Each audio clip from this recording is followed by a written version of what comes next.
Hello everybody and welcome back to World of Warships Legends. My name is Spartan Elite 43 and tonight we are going to take our look at what I consider the best tier 4 ships for the upcoming ranked battle season. So, without further ado, let's get to the fun, shall we? Okay, so just a disclaimer, I don't have all tier 4 ships, so I may leave some out that I forget about, okay? Keep that in mind. However, I've got a lot of them, both tech tree and premium ships. So we're just going to go through the list that I have and kind of name their strengths, their weaknesses, and where I think that they'll be as far as the actual games of ranked battles go. First of all, the FARRAGUT. The FARRAGUT early on, in the right hands, is absolutely fantastic as a counter-destroyer, counter-cruiser. It can easily out-DPM cruisers with citadels if it gets close enough, and it does have torpedoes even if they are short-range torpedoes.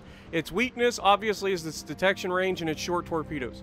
So they're not as big a threat to battleships generally unless they are being well played and hiding around corners waiting for you to get too close. Most of the time you're going to see these in a gunboat role. They're going to be searching out other destroyers and taking them out with extreme prejudice. Marblehead, one of the best cruisers, tier 4, period. Like, this thing is fantastic. It is the tier 4 Omaha, if you guys aren't aware. These are actually the same ship, but Marblehead is the premium version, and it gets 8-kilometer torpedoes. So, huge advantage for an American-like cruiser that is already very good straight from the factory. So, if you're not familiar with the Omaha and why it's so good, is its DPM is ridiculous. Also, it gets 5 guns, 5 main batteries, over the front of the ship. You can technically get 6 because you can see the front turret's a double turret and there are 4 behind it. So technically you can get 6 over the nose of the ship. And that's why the ship is so good. Look how narrow this ship is, okay? It's hard to hit, especially when you're actively dodging. However, a lot of people make the mistake of trying to get all of the side guns to bear, and that is where they get deleted. Also, battleships can tear this thing up at range, so you've got to make sure you're dodging battleships, but everything else you can just absolutely shred in the Marblehead. Cruisers, destroyers, doesn't matter. As long as you're switching to the right ammos, like the American AP, I've said it before, I'll say it again, best in the game. Period. Nobody can argue that. The American AP gets the improved penetration angles, and it is absolutely fantastic for killing other cruisers. It can do quite a bit to battleships as well, but you just got to be more careful. Omaha, we just talked about it. The New York, fantastic at its tier. One of the best tech tree battleships in the game for its tier. It is fantastic. Again, a lot of people make the mistake of just sitting broadside the entire game. That's where you get into trouble. If you utilize this thing properly, it has fantastic armor, and if you're bow tanking the shells coming in and then swinging the rear out to get the guns involved, you can deliver full salvos against enemies with relative little risk. I've taken on tier 5s in this thing. It is very, very good. Just got to be careful. Now, I run the dispersion build. Everybody knows that, so I might be a little bit easier shooting people, but keep that in mind. Texas, I haven't actually played Texas, but I know a lot of people enjoy it.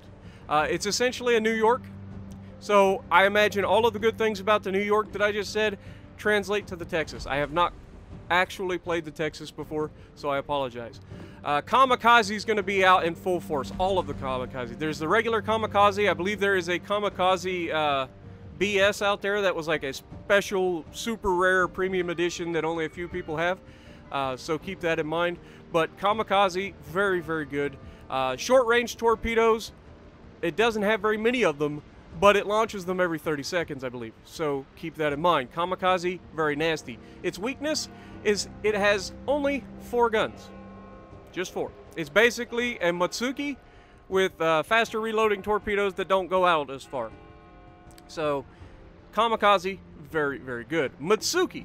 MUTSUKI is the other end of the scale. This thing has 2 guns, and they're horrendous. You do not want to get in a gunfight with anything. You can, if you have an opportunity, take something off, or take something out with like a hit or 2, then definitely take the chance, but any other time, do not fire the guns on this thing. They are wildly inaccurate most of the time, and I mean, you only get 2 of them. So this thing is all about torpedoes and stealth, and it's very good at it. It's got long-range torpedoes that go over 10 kilometers at Tier 4, and it's very, very sneaky. This thing is much like the rest of the Japanese line. If you don't want to be seen, you're not going to be seen. Furitako. Furitako is actually significantly important in this ranked battles just due to the fact that it's the first cruiser to get 203mm guns. So keep that in mind. But it is also extremely squishy.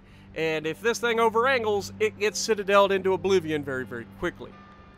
Congo. Congo is a very, very good ship. It says no one ever. It's not horrendously bad, but it's inaccurate most of the time. It is a battle cruiser more than it is a battleship, so you tend to get citadeled really easily, especially when exposing the rear turrets. Even if you're not flat broadside, you get penetrated through the deck and through the side armor when you over-angle trying to get the rear guns involved. So, other than that, it's a very fast battleship for its tier, so that's where it kind of comes into its own. It's maneuverable, it's fast, it's got really hard-hitting guns as long as they hit, which they don't very often. Or at least it didn't seem like for me when I went through it. Maybe it's changed. Emerald. I personally hated this ship. I know a lot of people like it. It's not bad versus cruisers, but that's it. Everything, well, cruisers and destroyers, but everything else beats this thing up. Even cruisers beat this thing up. Tends to go broadside, and it just is, unless it's extremely close range, you can bow tank it in anything, pretty much. That's the one downside I have with the Emerald. That being said, it does have the torpedoes and smoke, so it does have its advantages. However, it doesn't get to use HE, so it's all AP. Iron Duke. We're going to go through the Iron Duke. Iron Duke, another very, very good battleship for its tier. Even though I particularly hated it when I first got it, I ended up enjoying it by the time I was through it. And that is solely because I recognized that instead of trying to get the guns to follow, I just need to turn the ship. It's got, I believe, the biggest guns at its tier for battleships. I could be wrong there, but I think they are. And it's a good ship. It's tanky. As long as you're not caught broadside, it is tanky. So again, follow the rules with bow tanking incoming rounds and then turning to get your guns on target.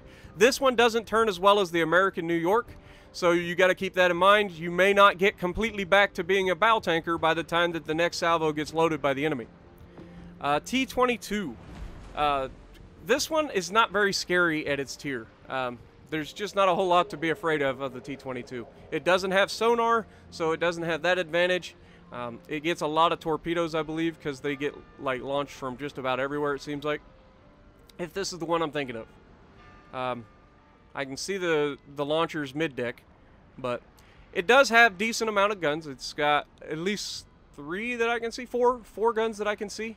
So it's got that going for it. It is kind of a gunboat, but it's just not quite as good as the Farragut in a gunfight. Königsberg. Königsberg is definitely going to be utilized by a lot of folks, especially you cruiser folks. A lot of people don't really get along with the Omaha and the Marblehead. Those people will most likely be in the Königsberg. Königsberg is a fantastic, this thing practically prints Krakens. It is ridiculously fast rate of fire. It's got really good AP, really good HE. There's nothing bad to really say about the Königsberg. Just don't go broadside. If you get caught broadside, you will be citadeled by everything. Konig. Same thing. This is a very good battleship. Tier 4 ranked battles is a very, very good one for diversity. There is a lot of great ships at Tier 4, a lot of overpowered ships at Tier 4. Marblehead, Königsberg, borderline overpowered. The Konig, the New York, and the, what is the Russian that we're getting into? We'll get into the Russian in a moment. But Russian battleship, freaking Imperator Nikolai. Another one, ridiculously overpowered for its tier. It's one, yeah, we'll get into that. Anyway, Konig, very, very tanky, very good gun handling, especially for a German. This thing is ridiculous, and because a lot of German commanders are generally running the Henry Hyde as their commander from Halloween last year, they have 5 heels. So it's a very, very tanky ship, and the guns don't make you want to cry. They are very good. So I don't even mind taking the Konig up against Tier 5s. I take on the Bayern all the time in the Konig when I was coming up through the line, and I didn't have any trouble taking down the Byron. So yeah, it's a very, very good ship. Jaguar. Now again, this is a ship that I don't think a lot of people are going to use because it's kind of limited in what it's capable of. This is before they get the actual main battery reload booster, so I doubt you see this being used. A lot of people use the ships that come with their special abilities, and at Tier 4, most of the special abilities aren't there yet for the lines. The Jaguar is kind of the perfect example of that. That being said, it's still not a bad gunboat. It's got a decent rate of fire and a good hard-hitting HE, and it can switch to the French AP, and we all know what French AP can do. So it's a very good gunboat, but its downside is the fact that it does get spotted. It doesn't get smoke. Like it's not particularly a ranked battles worthy ship. I don't feel a lot of people will be using it. EMILE BERTIN. This is what we've been talking about. The sink or the boom or bust. Okay, this thing, it can be fantastic in the right circumstance, but more often than not gets removed from the battle in one single salvo. So that's why I don't think there are going to be a lot of them. Those that you do see will be very good, because only the people that know what they're doing in these will be using these during this fight. The Britannia. The Britannia is another decent battleship. I don't think this one is quite as good. Like, the French battleships don't really get good until Tier 5. Tier 4, it's underwhelming at best, but yeah, definitely not the best, but it's got some good casemates in there for secondaries, and so it can be tanky. It's just not quite as good as the other options that are on the table, in my opinion. Ochotnik. I don't think you're going to see a lot of them, but again, this is one where if you do see them, they're going to be good players. Because, I mean, just look at it. It is absolutely nasty what it can do at its tier. But they're very easy to detect, very easy to get rid of, as long as people are paying attention. Podvoisky. I don't think anybody's going to be running this. Kirov. Kirov, again, it's another one just like the EMILE BERTIN, where you probably won't see many of them, but those that you do see are going to be good players. Just due to the fact that it has very, very good tools at its disposal, and very good armor piercing, very good HE, and it has very good shell velocity and trajectory, so you get a lot of easy hits out of these things. However, again, it's boom or bust. The first time somebody looks at you the wrong way, you get citadeled into oblivion. Whether you survive or not is kind of a flip. You know, it's a flip of a coin. Imperator Nikolai. I mean, Imperator Nikolai and Peter Veliki, both very, very good battleships. You're going to see these. If anybody has these at Tier 4 and they run battleships, this one is probably going to be showing up. You get 12 guns. They're very good as long as you get closer. They're not bad at distance, especially with a range build, but at the same time, you do have to pay attention to what you're doing. If you get caught broadside, just like any other Russian battleship, you get deleted. Like, if you get caught broadside, you will be citadeled, you will be killed. In one salvo, usually. So, the key with these is their amazing bow armor for their tier. No problem going up against Tier 5s. So, at Tier 4, they are just absolute bullies. So, keep that in mind for both of these ships. They are very, very good. Montecuccoli, or Montecuccoli, whichever way you want to say it. I don't think you're going to see a lot of them, even though I don't particularly hate them. I think most of the tech tree Italian cruisers are pretty decent, in my opinion. So I don't think you'll see a lot of them, but you do get the rolling smoke screen. You get planes, and it's a good AP ship. You got to watch, though, because you tend to overpen cruisers. And it does have the ability to switch to HE. However, Giulio Cesare. This thing is going to be nasty at its tier. It's an Italian battleship at Tier 4. It's premium. It's very good. It's very good.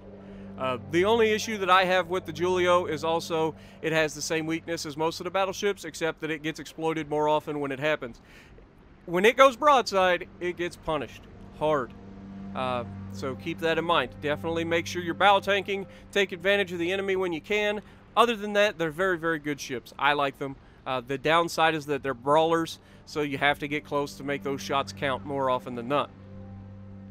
But again, I probably left some out. I apologize to those that I am forgetting. I haven't had a chance to really go through and look at everything. I didn't make a list ahead of time or anything like that. This was kind of spur of the moment.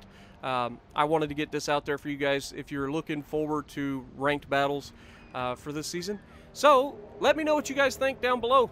And if you like what I'm doing, punch the like button, leave a comment below, subscribe to the channel if you haven't already, and as always, I will see you in the next video.